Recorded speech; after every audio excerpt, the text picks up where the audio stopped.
Did we say that right? Yeah. It's a tough name to pronounce.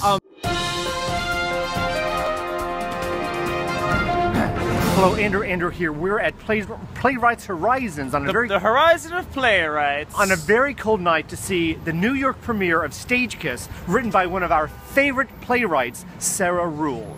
She always has this loopy, crazy logic on her shows, and usually at the very end something crazy happens. Or in the middle, or at the beginning. Or all through the entire thing. It's directed by her longtime collaborator, Rebecca Teichman, who's directed also one of our favorite shows, Marie Antoinette, at Soho Rep. Yeah, the powerhouse duo of Ruhl and Teichman have thrilled us in the past. This show concerns an actor and an actress who used to have history behind them. They get cast in a weird 1939 melodrama, and guess what? The spark is rekindled. So is the Stage Kiss just acting, or is it for real? Yeah, so what's going on with that?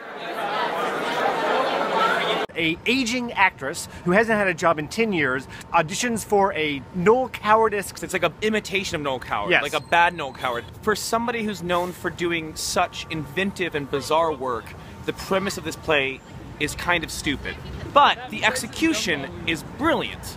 As a director, Rebecca is accomplishing directing two different plays. She's directing the actual play, she's directing the play within a play as a bad director, which is a hard thing to pull off. Character of the director, yes. In the show, he's a useless director. The script is terrible and antiquated. Everything's mannered and overly accentuated and articulated. It's hilarious to see the intersection of reality and stage reality. Sara Ruhl is able to not only to write a very compelling play, but at the same time write a play within a play that's a pretty bad play. They've wrapped the show at intermission, and I have no idea where we're headed. Can't wait to get back inside, see where this goes in the second act, which is actually the third act.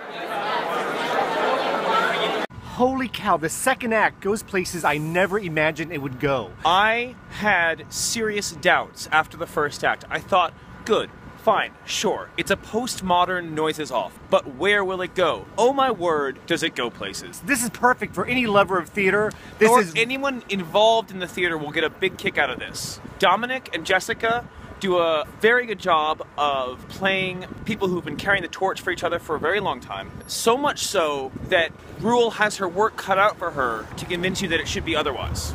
If the first act is filled with laughter and gags, the second act goes to some much-needed darker places. Speaking of gags, Michael Cyril Crichton steals the show! The sort of like all-around supporting actor in all the scenes makes us laugh while inside we're wondering about the lead character's emotional state. You're actually seeing three plays in one, actually. The lines between fact and fiction become so blurred, as much as the lines between high camp and high drama. You feel safe after the first act that you kind of know what you're in for. And yes, yes, you're lulled into a sense of, oh, I've seen this sort complacency. Of thing before. Yeah. Second act, she surprises you by laying on some really heavy stuff. It takes you by surprise. I had a good time, but more importantly, I was challenged. This establishes Sara Ruhl in my book as one of the more important playwrights of our generations. Green light for Stage Kiss at Playwrights Horizons. Green light for Stage Kiss over here as well.